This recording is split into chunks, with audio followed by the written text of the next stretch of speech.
ये पीछे क्या पढ़ाए थे? ठोस, द्रव, गैस पदार्थ की तीन अवस्था। तो दो अवस्था और होता है, यानी ठोस द्रव के अलावा दो अवस्था और होता है। कौन कौन? एक प्लाज्मा अवस्था, दूसरा बोस-आइंस्टाइन कंडेंसेंट। यानी नोट में करके लिखिए।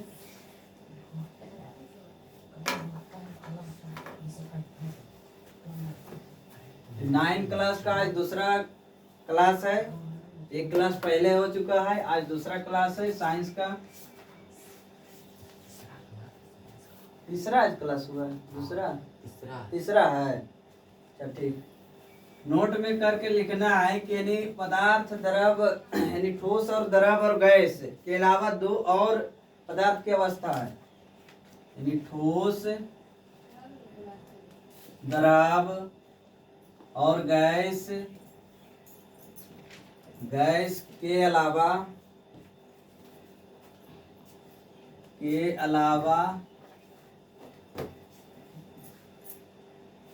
पदार्थ की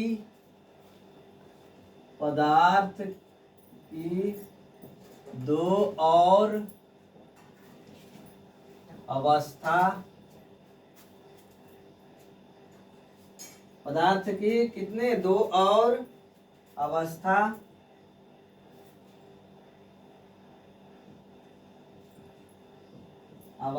है। तो कौन कौन है? तो पहला उसमें हो जाता है प्लाज्मा अवस्था।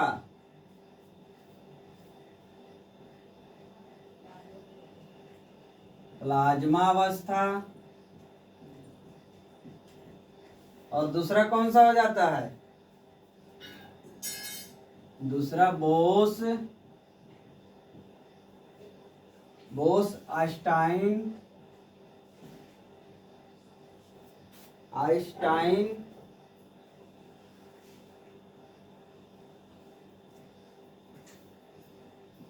बोस-आइंस्टाइन कंडेंसेंट।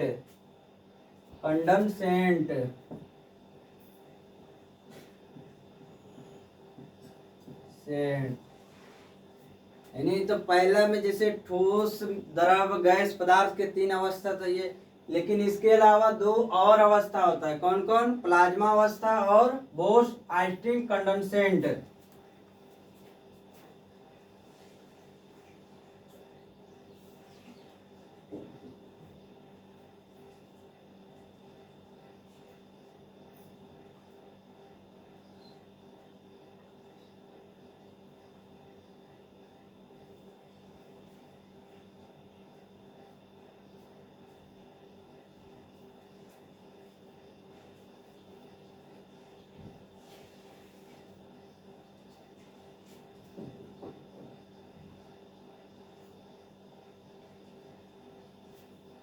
अब हेडिंग लिख के डालना है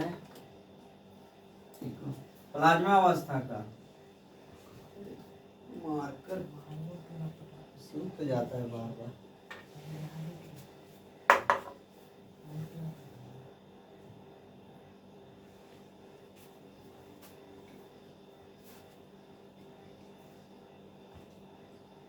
गर्मी के मौसम में ही कदम देगा।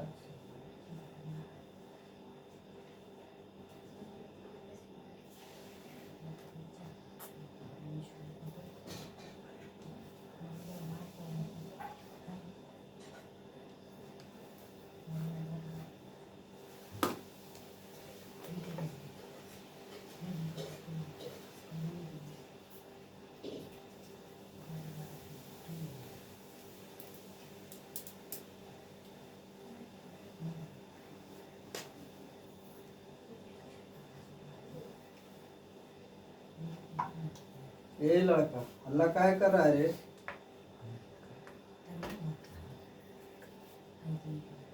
इसमें पहला हेडिंग डालना है।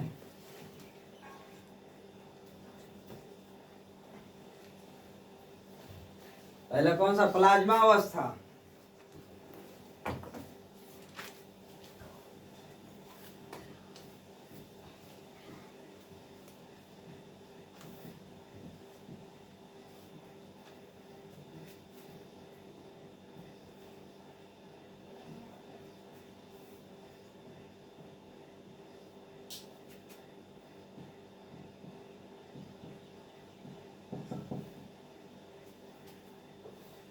प्लाज्मा अवस्था।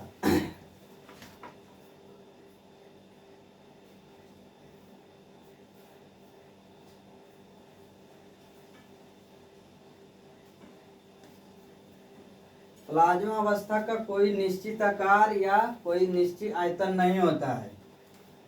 इसमें लिखना है प्लाज्मा अवस्था का, प्लाज्मा अवस्था अवस्था का कोई निश्चित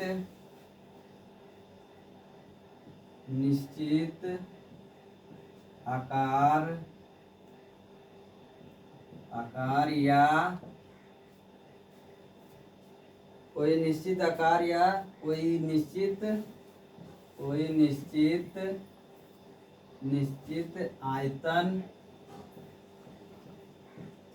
आयतन नहीं होता है।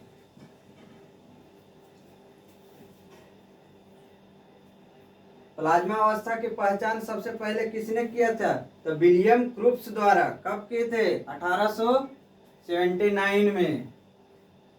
अब इसमें पहला टॉपिक में इसका यानी प्लाज्मा अवस्था की पहचान किसने किया था? प्लाज्मा अवस्था का पहचान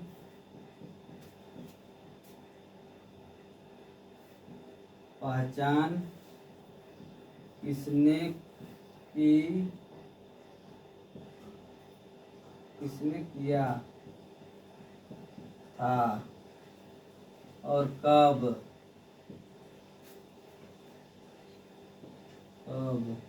ठीक, इसका क्या हो जाएगा? विलियम क्रूप्स, सर विलियम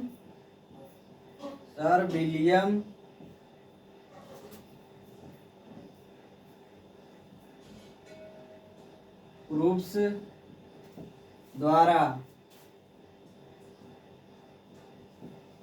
और कब किया गया? तो 1879 ईस्वी में।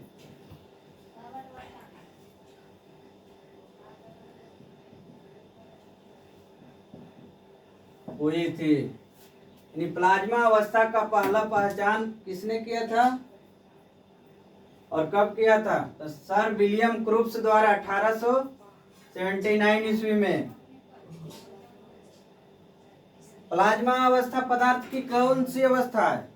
जैसे पहला अवस्था पूछेगा पदार्थ के, तो पहला में कौन सा अवस्था हो जाता है? ठोस। दूसरा में पदार्थ का दूसरी अवस्था द्रव। तीसरी अवस्था पदार्थ का गैस। और चौथी अवस्था में प्लाज्मा। प्लाज्मा है जो पदार्थ की कौन सी अवस्था है? यह क्या है? प्लाज्मा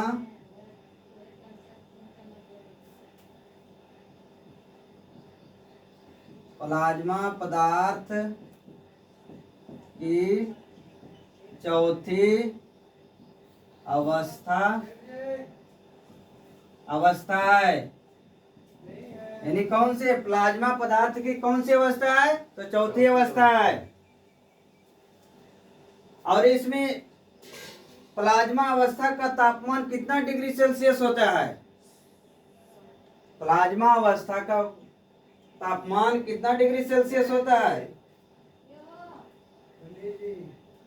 तो 20,000 डिग्री सेल्सियस होता है। अगला टॉपिक लिखना है इसमें कि प्लाज्मा अवस्था का कितना टेम्परेचर होता है? 20,000। प्लाज्मा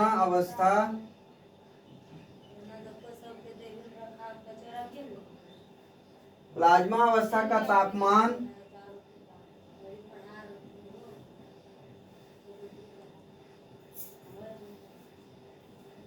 लगभग कितना डिग्री सेल्सियस होता है? 20,000 डिग्री सेल्सियस। 20,000 degree Celsius.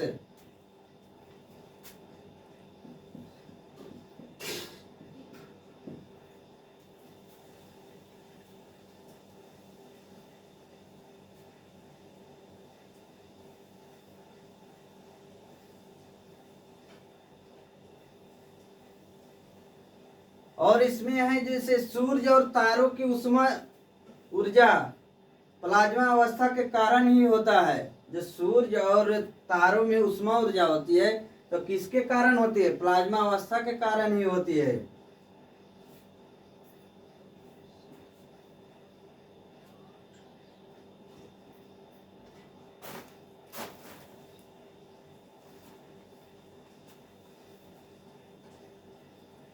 और इसमें लिखना कि सूर्य और तारों के जो उष्मा होती है, सूर्य और तारों की उष्मा यानी ऊर्जा तो किससे मिलता है? यानी प्लाज्मा अवस्था के कारण ही होता है। किससे? प्लाज्मा अवस्था के कारण होती है।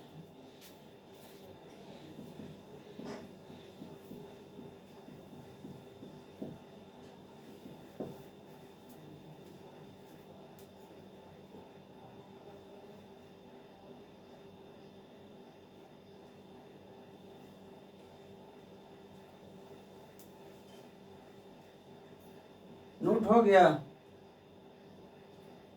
ऊपर मिटा सकते हैं।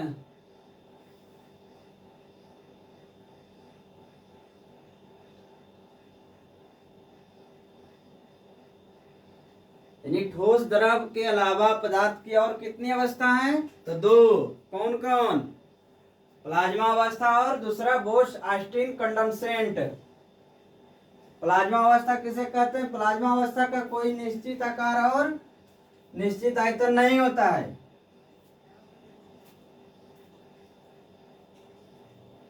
प्लाज्मा अवस्था का पहला पहचान किसने किया था और कब किया था? तो सर विलियम क्रूप्स द्वारा कब किया गया? 1879 ईस्वी में।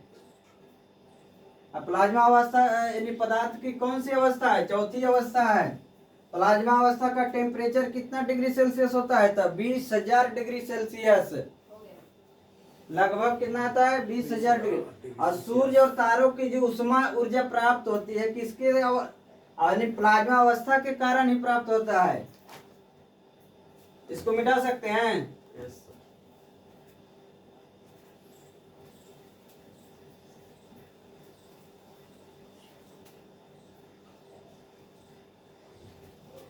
इसमें हर एक पॉइंट को याद रखना है। एक बढ़िया से कॉपी, बाइंडिंग वाला कॉपी में नोट्स बनाते जाना है, इन्हें नोट्स की तरह।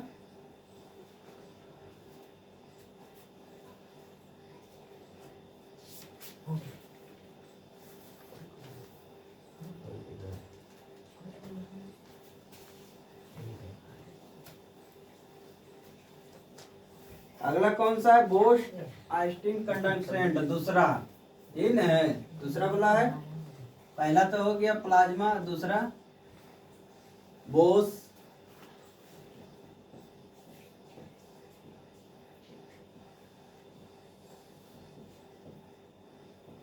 ऑस्टिन कंडेंसेंट।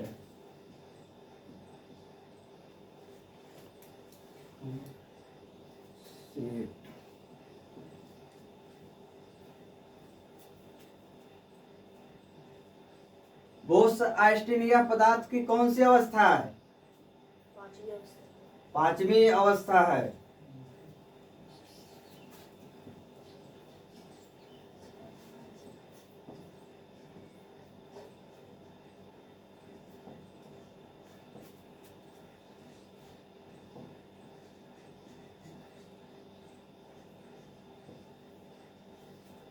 कौन सी अवस्था है? पांचवी अवस्था।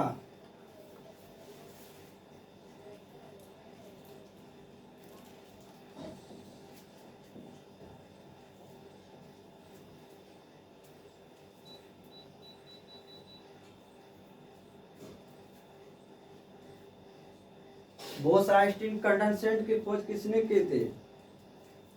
तो बोस्टे ऑस्टिन ने की थी। और इसमें ज़्यादा कुछ नहीं पढ़ना है अभी इसके बारे में।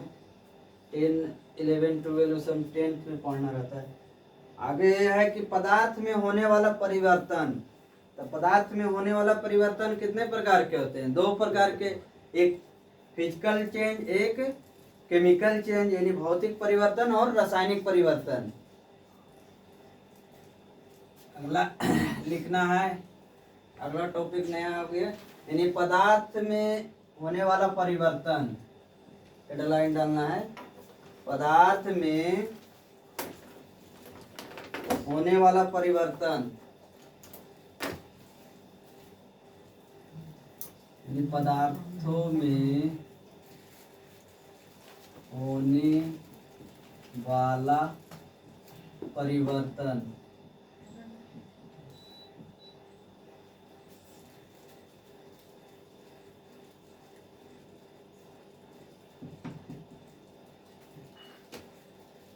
तो पदार्थों में होने वाला परिवर्तन कौन कौन सा परिवर्तन होगा? एक फिजिकल यानी भौतिक परिवर्तन होगा, एक रासायनिक परिवर्तन होगा। जैसे भौतिक परिवर्तन में क्या क्या चीज आ जाएगा? जैसे यह एक अस्थायी भौतिक परिवर्तन, कौन सा अस्थायी परिवर्तन है? अस्थायी नहीं है, यह अस्थायी परिवर्तन है। भौतिक परिवर्तन किसे कहते हैं? और रासायनिक परिवर्तन? हाँ,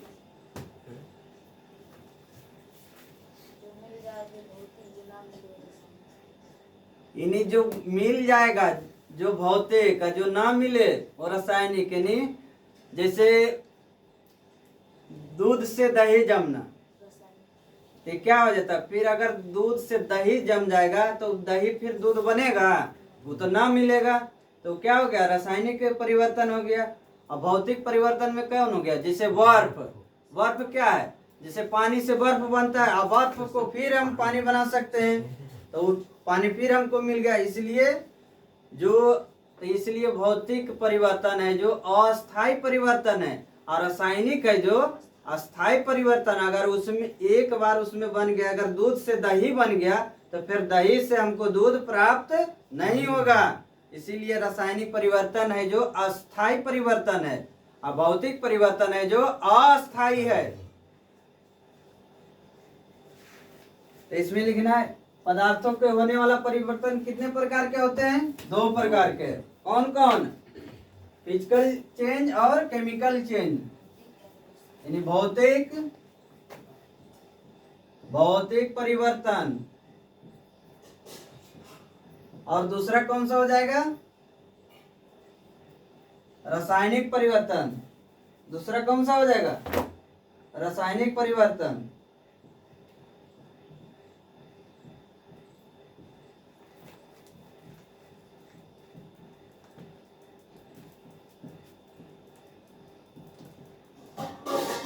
फिजिकल चेंज,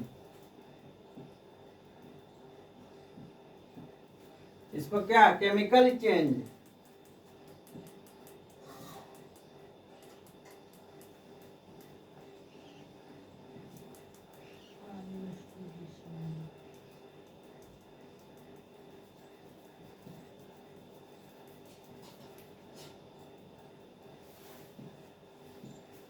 केमिकल चेंज यानी पदार्थ में होने वाला, यानी कोई भी पदार्थ में उसमें 2 परिवर्तन आएगा। कौन कौन परिवर्तन आएगा? एक भौतिक परिवर्तन, दूसरा रासायनिक परिवर्तन। भौतिक परिवर्तन को क्या बोलते हैं? Physical change. और रासायनिक परिवर्तन को क्या बोलते हैं? Chemical change. इसमें हेडिंग डालिए, यानी भौतिक परिवर्तन में कौन क्या होता है? भौतिक परिवर्तन। तो भौतिक परिवर्तन में जो मिल जाए, यानी दोबारा जो फिर मिल जाए, यानी जैसे बर्फ है, जो पानी से बर्फ बनता है, बर्फ से फिर उसको हम पानी बना सकते हैं। लेकिन रासायनिक परिवर्तन में अगर एक बार जैसे दूध से दही बन जाएगा तो फिर दोबारा दही हमको दूध नहीं प्राप्त होगा। यानी जो ना मिले वो रासायनिक, जो मिल जाए वो भौतिकी। इसमें क्या हो जाएगा? भौतिकी परिवर्तन।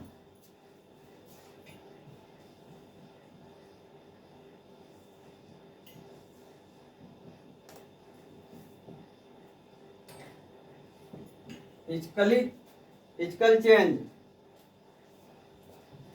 यानी यह एक क्या है? अस्थायी है कि अस्थायी है? भौतिक परिवर्तन अस्थायी है, यानी भौतिक परिवर्तन इसमें लिखिए भौतिक परिवर्तन, भौतिक परिवर्तन क्या है?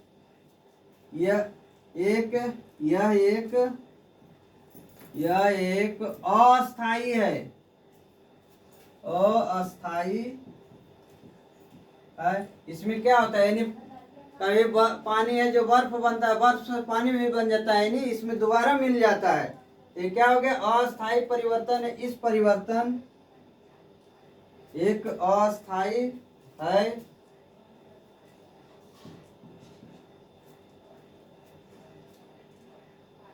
क्या हुआ, नहीं आ रहा समझ में? एकदम बैठा हुआ एकदम शांति से, एकदम अस्थाई परिवर्तन नहीं लिख रहे हैं। परिवर्तन, परिवर्तन है। इस परिवर्तन में कोई, इस परिवर्तन, इस परिवर्तन में कोई भी पदार्थ, कोई भी पदार्थ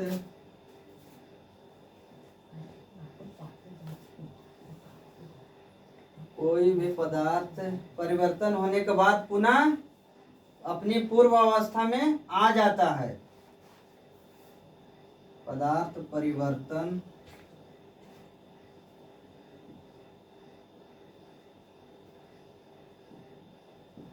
होने के बाद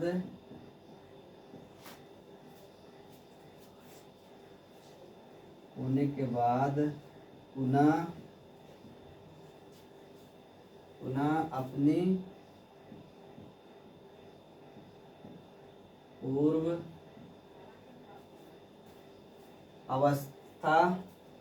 पूर्व अवस्था में आ जाता है।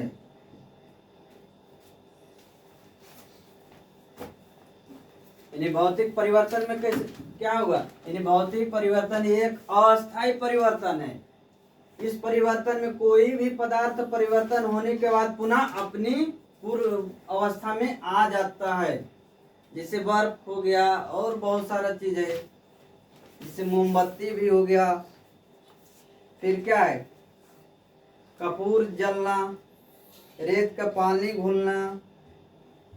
अगर पानी में रेत घोल देंगे, फिर पानी को निकाल देंगे, फिर रेत हमको प्राप्त हो जाएगा। जैसे चीनी और नमक का मिश्रण, सभी सब क्या है? भौतिक की परिवर्तन है। फिर बर्फ, पानी से बर्फ बनना, पानी का वाष्प बनना। अगर वाष्प भी बना रहा है तो उसको वाष्प को फिर हम लोग ठंडा करेंगे तो उसमें क्या हो जाएगा? फिर हमको पानी मिल जाएगा।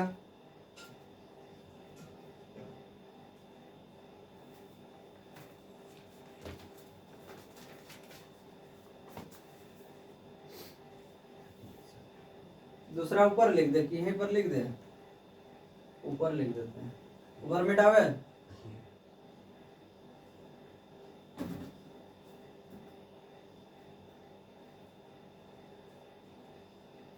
एक चैप्टर समाप्त हो गया, उसके बाद टेस्ट लेंगे।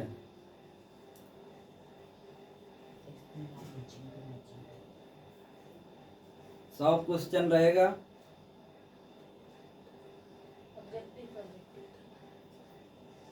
ऑब्जेक्टिव सब्जेक्टिव सब सारा कुछ रहेगा।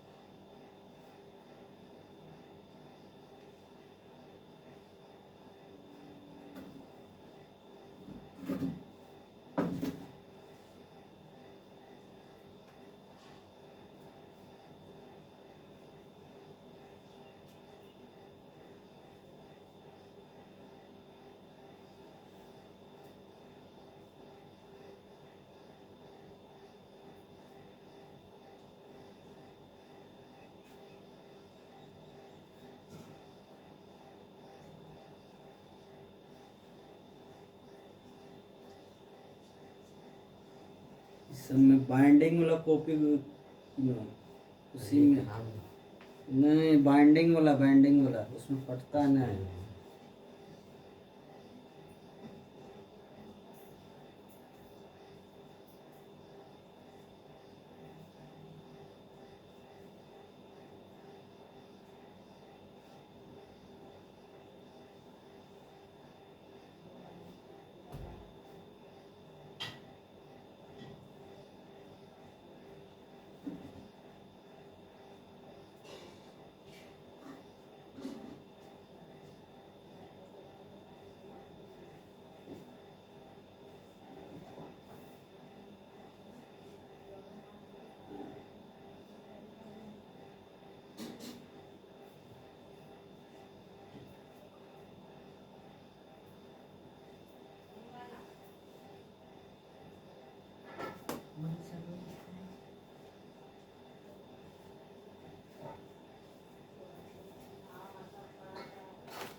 हो गया।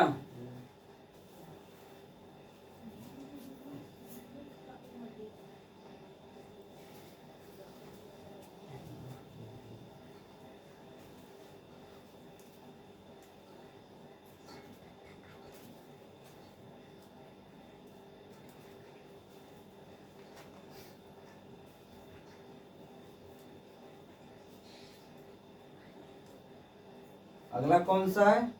Chemical change. दूसरा पॉइंट यानी रासायनिक परिवर्तन।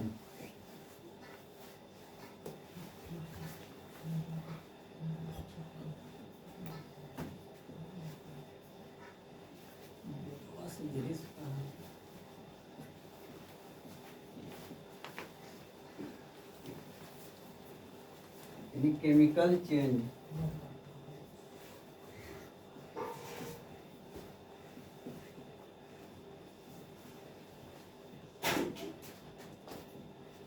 केमिकल चेंज इसको यानी रासायनिक परिवर्तन यह वह अवस्था है जो अस्थायी परिवर्तन है। यानी एक बार परिवर्तन हो गया तो फिर दोबारा फिर नहीं मिलेगा।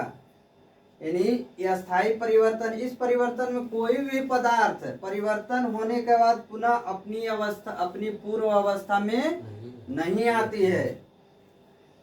जो मिल जाए वो भौतिक परिवर्तन है, जो ना मिले वो रासायनिक परिवर्तन।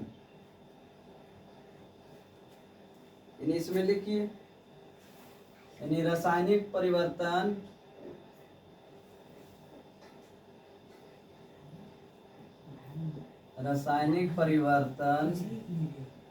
ये लड़का हल्ला करेगा।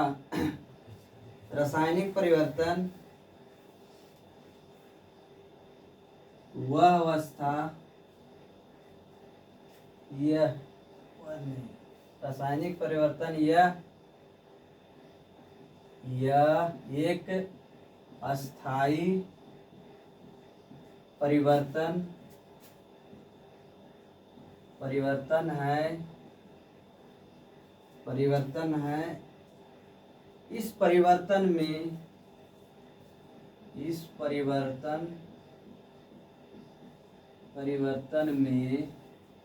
परिवर्तन में कोई भी पदार्थ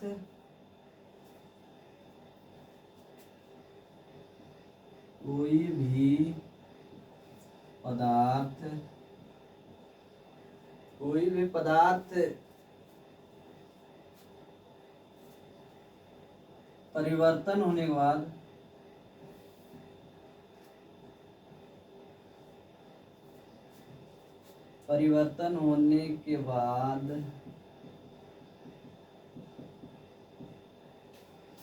पुनः अपनी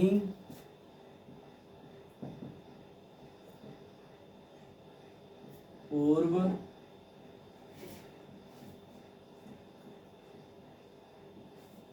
पूर्व अवस्था में नहीं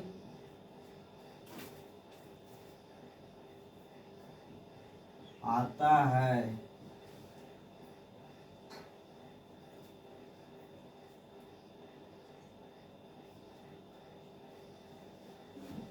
इसको नोट करो। उसके बाद भौतिक परिवर्तन जिस और रासायनिक परिवर्तन का एग्जाम्पल है वो लिखाते हैं। जैसे भौतिक परिवर्तन में क्या हो जाता है, CO2 यानी कार्बन डाइऑक्साइड से सूखी बर्फ बनना, फिर मोम पिघलना,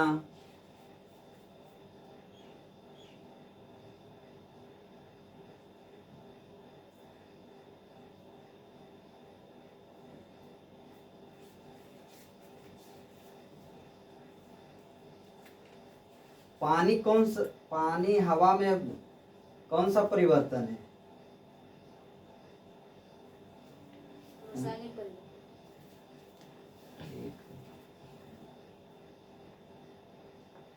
केरोसिन में कौन सा परिवर्तन होता है? केरोसिन जिसको मिट्टी तेल बोलते हैं, मिट्टी तेल। केरोसिन में कोई भी परिवर्तन नहीं होता है।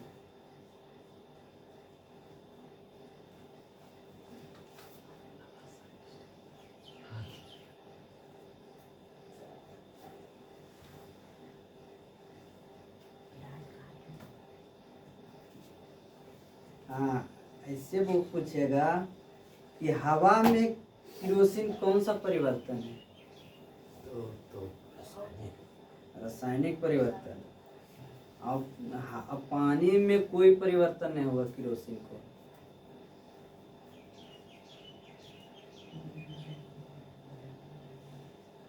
लिख लिया? इसको मिटा देते हैं।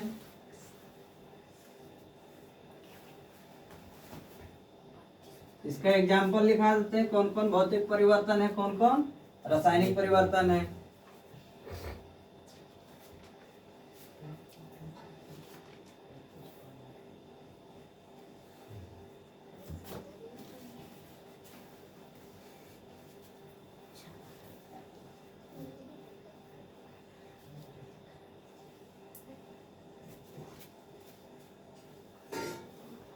इधर क्या हो गया? भौतिक।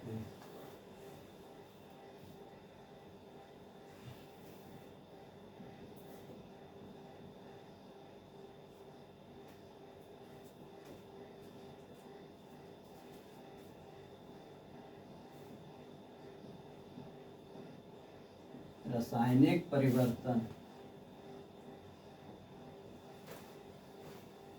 ठीक।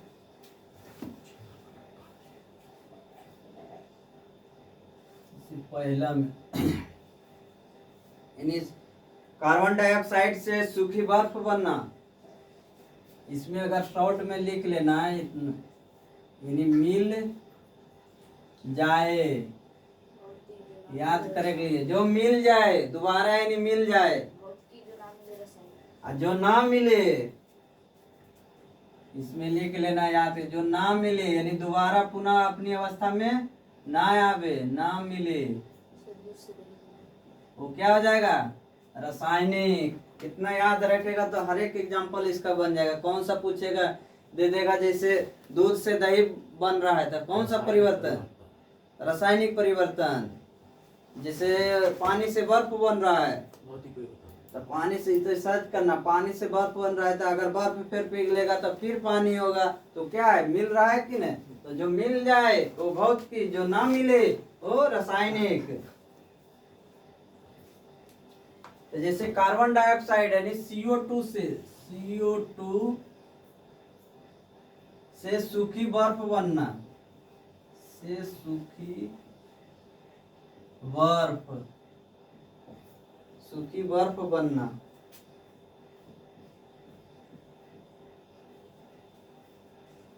क्या कहलाएगा? यानी कार्बन डाइऑक्साइड से सूखी बर्फ बन रहा है, तो फिर बर्फ बन रहा है तो फिर पानी, तो क्या हो जाएगा? बहुत की, फिर CO2 प्राप्त हो जाएगा। फिर दूसरा में इधर लिखेगा पहला में, इसी को पहले लिख लेते हैं, भौतिकी वाला पूरा लिख लेते हैं, उसके बाद लिखेंगे उसको। दूसरा में लिखिए, पानी से बर्फ बनना। पानी से बर्फ बनना कौन सा परिवर्तन है? बर्फ का बनना, का बनना। तीसरा में लिखिए, यानी पानी का वाष्प बनना। तो वाष्प बनेगा, वाष्प को हम ठंडा करेंगे तो फिर क्या हो जाएगा? पानी हो जाएगा। पानी का वाष्प बनना।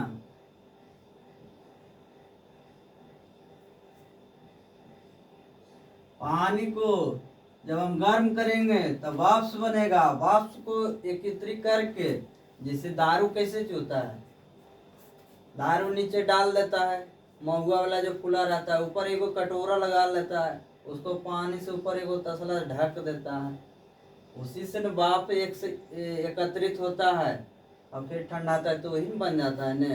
तो इसे अगर पानी को हम गर्म करेंगे तो वाष्प होने, वाष्प को एकत्रित नहीं जमा कर लेंगे, उसको फिर ठंडा कर देंगे तो फिर पानी बन जाएगा। उसी तरह से फिर अगला चौथा में, यानी चीनी नमक का घोल, यानी चीनी या नमक का मिश्रण, चीनी या नमक का पानी में मिश्रण। या तो चीनी को पानी में हम मिश्रित करेंगे, तो पानी को जब चीनी को पानी में मिश्रित कर देंगे तो गल गया, गल गया जब उसको गर्म कर देंगे तो फिर हमको चीनी प्राप्त होगा कि नहीं? प्राप्त हो जाएगा चीनी। और जब नमक को भी हम पानी में मिश्रित कर देंगे तो उसको फिर गर्म करेंगे तो नमक फिर घुल गया तो पूरा, तो और फिर जब उसको हम गर्म करेंगे तो फिर हमको नमक मिलेगा कि नहीं? मिल जाएगा। यहाँ लिखो, यहाँ चीनी या नमक, चीनी या नमक का पानी में मिश्रण। इसमें मिश्रण कर रहा है, पानी में चीनी और नमक का मिश्रण, या तो खाली चीनी के पानी के साथ या तो नमक के साथ। इन्हें की चीनी और नमक का मिश्रण, ये दोनों को नहीं है। चीनी को तो पानी के साथ करेंगे तो घुल जाएगा, जो शरबत बनता है। नमक को फिर पानी से करते हैं तो घुल जाएगा, उसको फिर गर्म करेंगे तो फिर हमको चीनी प्राप्त होगा, और नमक के साथ पानी करेंगे तो नमक फिर हमको प्राप्त हो जाएगा। नहीं तो इसको दोनों के अलग अलग लिख लो, अगर लिखने हैं तो लिख लो, चीनी का नमक में मिश्रण, पानी में मिश्रण, सॉरी, चीनी का पानी में मिश्रण। फिर अगला लिख लो, नमक का ये लगा पानी में मिश्रण। अब दोनों ठीक हो गया अलग, तुम लोग गड़बड़ाए बिका भी नहीं। फिर सूखी बर्फ का सिमुलेशन, सूखी बर्फ का सिमुलेशन, सूखी बर्फ का सिमुलेशन। जैसे कपूर का जलना, कपूर का जलना, कपूर का जलना क्या हो जाएगा? कैसे?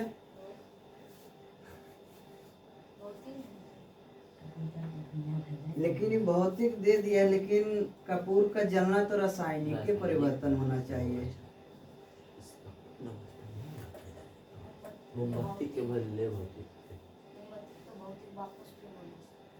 नहीं, ये रासायनिक परिवर्तन है, गलत दिया है। कपूर का जलना गलत। जैसे रेत का पानी में घोलना, ये ठीक है। रेत का पानी में घुलना, ये है कि नहीं? भौतिक परिवर्तन कैसे इसका? जैसे हम पानी में रेत डाल दिए, एगो कुछ रखे बर्तन, उसमें हम पानी डाले, उसमें रेत डाल दिए, उसको घुल गया, तो हम क्या करेंगे? उसको फिर छान लेंगे तो पानी अलग हो जाएगा, रेत अलग हो जाएगा, दोनों चीज अलग हो जाएगा।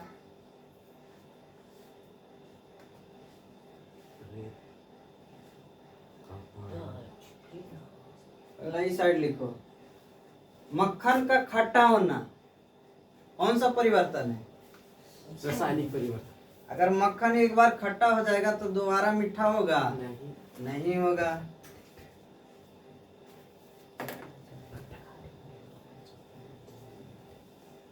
मक्खन का खट्टा होना, मक्खन का खट्टा होना एक बार खट्टा हो गया दोबारा फिर मीठापन नहीं होगा। खट्टा होना। दूसरा में अब जैसे मोमबत्ती का जलना, एगो मोमबत्ती का पिघलना हुआ, मोमबत्ती का जलना मोमबत्ती का पिघलना, यही दोनों में डिफरेंट है। मोमबत्ती जल रहा है रासायनिक, मोमबत्ती पिघल रहा है तो हो जाएगा भौतिक परिवर्तन। क्योंकि मोमबत्ती पिघल रहा है, जैसे मोमबत्ती रहता है, मोमबत्ती है न, मोमबत्ती है तो मोमबत्ती जलना यानी जल रहा है तो हो गया रासायनिक। लेकिन जब पिघलता है मोमबत्ती पिघलना, तो पिघलता है तो नीचे नीचे धीरे धीरे आके जमा हो जाता है, यहाँ पर ढेर सा जमा हो जाता है तो हो गया। फिर हमको मोम मिल गया, मोमबत्ती का पिघलना, फिर हमको मोम मिल गया ने, तो क्या हो गया? भौतिक परिवर्तन हो गया।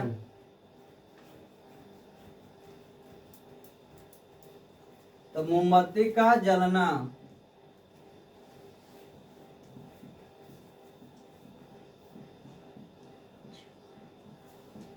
मोमबत्ती का जलना कौन सा परिवर्तन? अगरबत्ती का जलना रासायनिक परिवर्तन।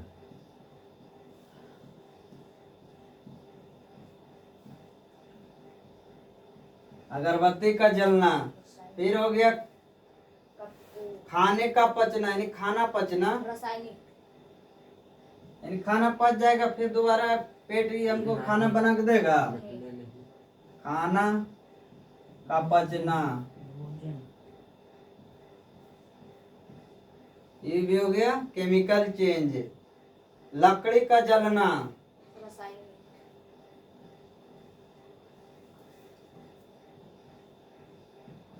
लकड़ी का जलना या ईंधन का जलना, इसी में कर लो। ईंधन को भी जल जाएगा तो फिर दोबारा हमको ना मिलेगा।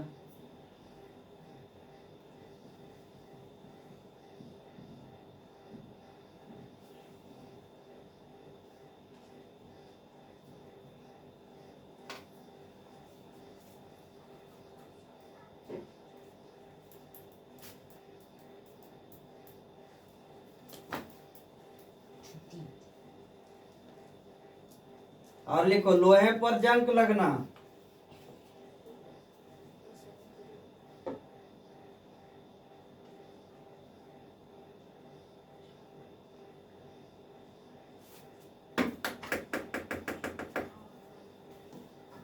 छठा में लिखो लोहे पर, एक बार लोहे पर जंग लग जाता है धीरे धीरे खत्म हो जाता है कि नहीं, फिर दोबारा हमको लोहा मिलता है? नहीं मिलता है। लोहे पर जंग लगना,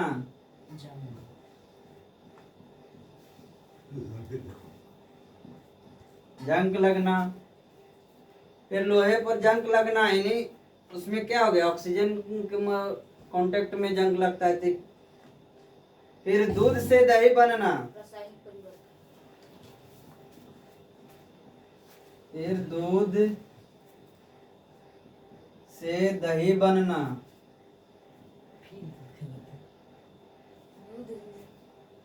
दूध से दही इस साइड होता है। अच्छा, दूध से दही बनना, अच्छा दूध से दही बनना।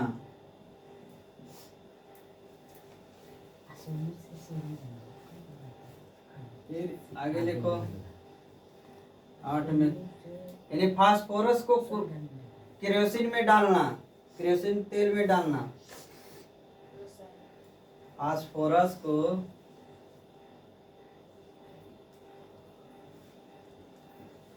फास्फोरस फास्फोरस को किस में डालेंगे? केरोसिन तेल में।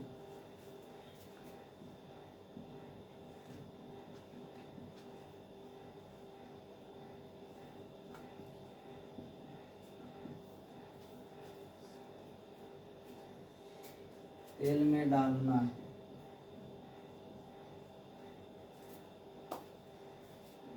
एक और लिख लो, सोडियम को पानी में डालना।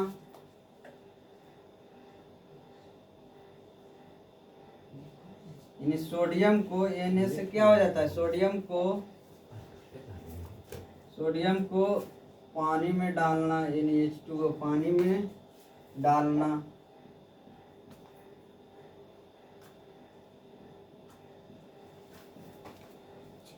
यानी सोडियम को किसमें, पानी में डालना।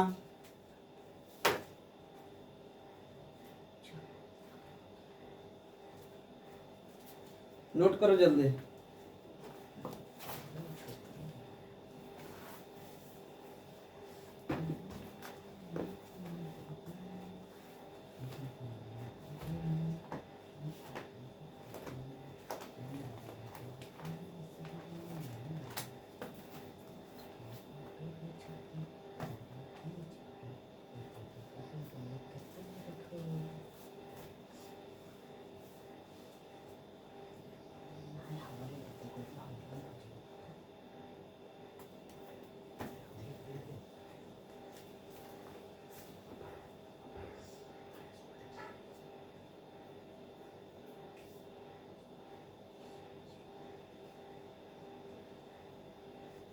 लिख लिया।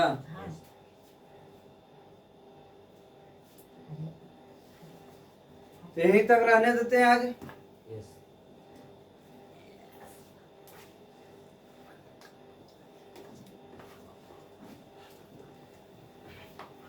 चलिए दोस्तों, आज यहीं तक क्लास एंड करते हैं।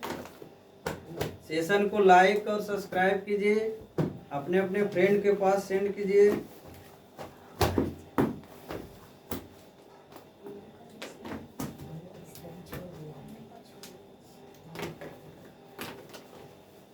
ठीक है दोस्तों, थैंक यू।